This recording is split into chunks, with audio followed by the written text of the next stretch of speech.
Hello guys, welcome to our YouTube channel Anu's home. അപ്പോൾ നമ്മളിന്ന് ഇവിടെ ഉണ്ടാക്കാനായിട്ട് പോകുന്ന റെസിപ്പി എന്ന് പറഞ്ഞു കഴിഞ്ഞാൽ പാൽക്കാപ്പിയും ബീഫുമാണ്. അപ്പോൾ നമ്മൾ വീട്ടിലാണെങ്കിലും ഒരു മെയിൻ ഫുഡാണ്, ഇടയ്ക്കിടയ്ക്ക് ഉണ്ടാക്കി കഴിക്കുന്ന ഒരു ഫുഡാണ്. അപ്പോൾ നല്ല ടേസ്റ്റാണ്, മസ്റ്റ് ട്രൈ ആയിട്ടാണ്. അപ്പോൾ നമുക്കിതിൻ്റെ ഇൻഗ്രീഡിയൻസും കാര്യങ്ങളെല്ലാം നോക്കാം. ഇനി നമുക്ക് ആവശ്യത്തിനുള്ള കപ്പ എടുക്കാം. അത് നമുക്ക് ഇതേപോലെ പീസസ് ആക്കിയിട്ട് ഒന്ന് വേവിക്കാനായിട്ട് വെക്കാം.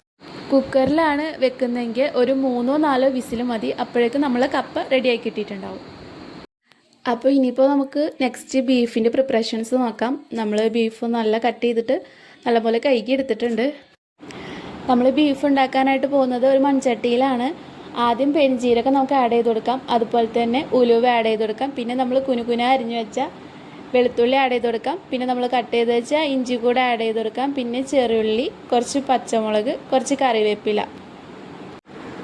ഇനി നമുക്കിതിലോട്ട് പൊടികൾ ചേർക്കാം. 3 ടീസ്പൂൺ മല്ലിപ്പൊടിയാണ് നമ്മളിവിടെ ചേർക്കുന്നത്. നമുക്കിതിലോട്ട് ഇനി 1 ടീസ്പൂൺ മഞ്ഞൾപ്പൊടി ആഡ് ചെയ്ത് കൊടുക്കാം. അതുപോലെ തന്നെ നമുക്കിനി 1 ടീസ്പൂൺ മുളക് പൊടി കൂടെ ആഡ് ചെയ്ത് കൊടുക്കാം.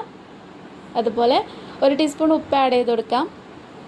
പിന്നെ നമ്മൾ നേരത്തെ കഴുകി വെച്ച ബീഫ് ഇതിലോട്ട് ആഡ് ചെയ്ത് കൊടുക്കാം.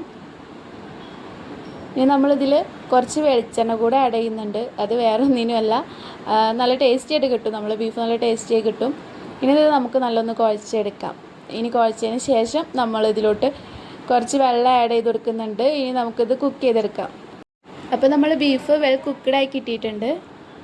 ഇനി നമുക്ക് നെക്സ്റ്റ് ചെയ്യാനുള്ളത് ഒരു മൺചട്ടി ചൂടാക്കിയ ശേഷം അതിലോട്ട് ആവശ്യത്തിന് ഓയിൽ ആഡ് ചെയ്യാം. അതുപോലെ പട്ട, ഗ്രാമ്പു, ഏലക്കായ, കുറച്ച് പെരുംജീരകം കൂടി അതിലോട്ട് ഇട്ട് കൊടുക്കാം. ഇനി നമ്മൾ കട്ട് ചെയ്ത് വെച്ച വെല്ലുള്ളി ആഡ് ചെയ്ത് കൊടുക്കാം. നമുക്കിത് നല്ലൊന്ന് വഴറ്റിയിട്ട് ഒരു ഗോൾഡൻ ബ്രൗൺ കളർ ആവുന്നത് വരെ ഒന്ന് വെയിറ്റ് ചെയ്യാം. ഇപ്പോൾ ഏകദേശം ആയിട്ടുണ്ട്. ഇനി നമുക്കിതിലോട്ട് തേങ്ങാക്കൊത്ത് കൂടെ ആഡ് ചെയ്ത് കൊടുക്കാം. ഇതും കൂടി ആഡ് ചെയ്ത് കൊടുത്താൽ കഴിഞ്ഞാൽ നമ്മൾ ബീഫ് വേറെ ലെവലാണ്. ഇനി കട്ട് ചെയ്ത് വെച്ച് തക്കാളി കൂടെ ആഡ് ചെയ്ത് കൊടുക്കാം. ഇനി കുറച്ച് കറിവേപ്പില ആഡ് ചെയ്ത് കൊടുക്കുന്നുണ്ട്. അതുപോലെ തന്നെ നമ്മൾ നേരത്തെ വേവിച്ച് വെച്ച ബീഫ് കൂടെ ആഡ് ചെയ്ത് കൊടുക്കുന്നുണ്ട്. ഇപ്പോൾ ഏകദേശം ഓൾമോസ്റ്റ് നമ്മളുടെ ബീഫ് ഈ ഒരു കോംബോ റെഡി ആയിട്ടുണ്ട്. അപ്പോൾ ഗൈസ്, പാൽക്കപ്പയും ബീഫും നമുക്കിവിടെ റെഡിയായി കിട്ടിയിട്ടുണ്ട്. ഞാനൊന്ന് ടേസ്റ്റ് ചെയ്ത് നോക്കട്ടെ. അപ്പോൾ ഇതൊരു മസ്റ്റ് ട്രൈ ആയിട്ടാണ്. നിങ്ങൾ എന്തായാലും ട്രൈ ചെയ്ത് നോക്കണം. ബീഫെല്ലാം നല്ല വെൽ കുക്ക്ഡ് ആയിട്ടുണ്ട്. അപ്പോൾ ഇതുപോലത്തെ വീഡിയോസ് നമ്മൾ വീഡിയോസ് ഇഷ്ടമാകുന്നുണ്ടെങ്കിൽ നമ്മൾ വീഡിയോസ് ലൈക്ക് ചെയ്യാനും അതുപോലെ ചാനൽ സബ്സ്ക്രൈബ് ചെയ്യാനും ഷെയർ ചെയ്യാനും മറക്കല്ലേ. Okay, by.